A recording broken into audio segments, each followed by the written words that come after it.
My YouTube video script says pass rusher remains one of the premium positions in the NFL, and for good reason. While a pass rusher's effectiveness is often gauged by sacks, pressures, and quarterback hits, some receive accolades that may not align with their actual performance.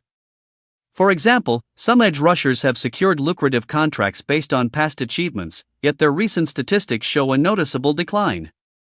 Team dynamics and defensive schemes can also play a significant role in a pass rusher's perceived value.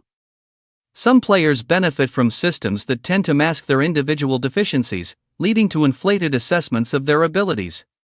Pass rushers operating within a defense that frequently employs blitz packages, for instance, might see increased sack numbers due to the collective pressure applied rather than individual prowess.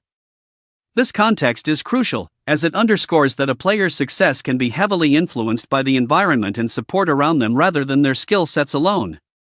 This list takes a look at the NFL's most overrated pass rushers right now. Now in his 9th NFL season, Texans' Danielle Hunter is coming off a stellar year in 2023, capped off by a career-high 16.5 sacks. But throughout his career, Hunter has struggled to generate pressures in fourth quarters and against high-level offensive lines, particularly in playoff scenarios.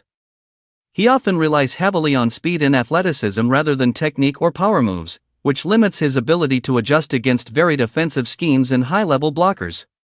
When his speed is neutralized, he lacks a secondary approach, which makes him easier to contain than more adaptable pass rushers.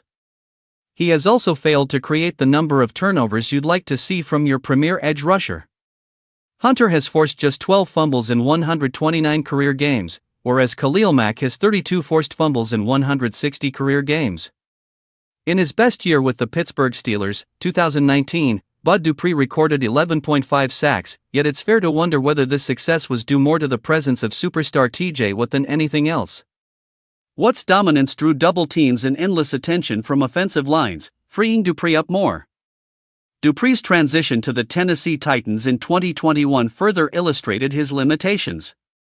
Signing a 5-year, $82.5 million contract, the Titans invested heavily in Dupree, expecting him to elevate their pass rushing capabilities. However, Dupree struggled with injuries and inconsistent play, recording only 3.0 sacks in his first season with Tennessee, failing to justify his substantial salary. Tennessee released him after just 2 seasons and he has bounced around since, most recently to the Los Angeles Chargers. After an impressive rookie season with the Denver Broncos in 2018, where he recorded 12.0 sacks, Bradley Chubb has failed to replicate that same level of impact. Since then, he has faced multiple injuries, including an ACL tear that sidelined him for most of 2019 and another that kept him off the field for the bulk of the 2024 season. Even when healthy, Chubb's sack numbers and overall impact on the field have not lived up to the promise of his promising rookie campaign. One example? In 2021, despite playing 14 games, he recorded 0 sacks, raising questions about his ability to perform at a high level consistently.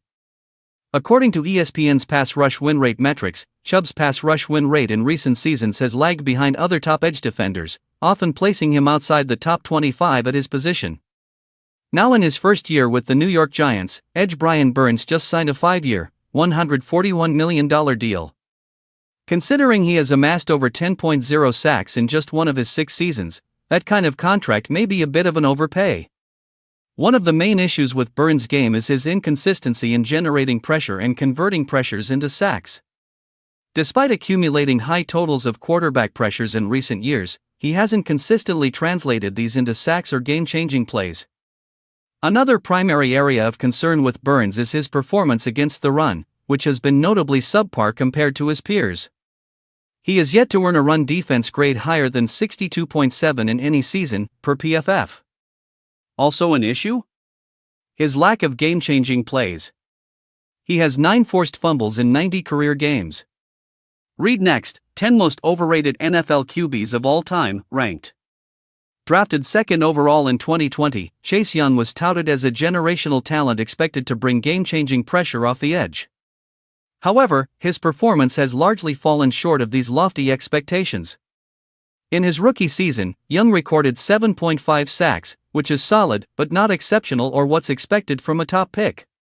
He has equaled that total just once since, and has yet to surpass it in any of his 5 seasons in the league. Young's impact on his team's defensive success has also been minimal compared to other pass rushers.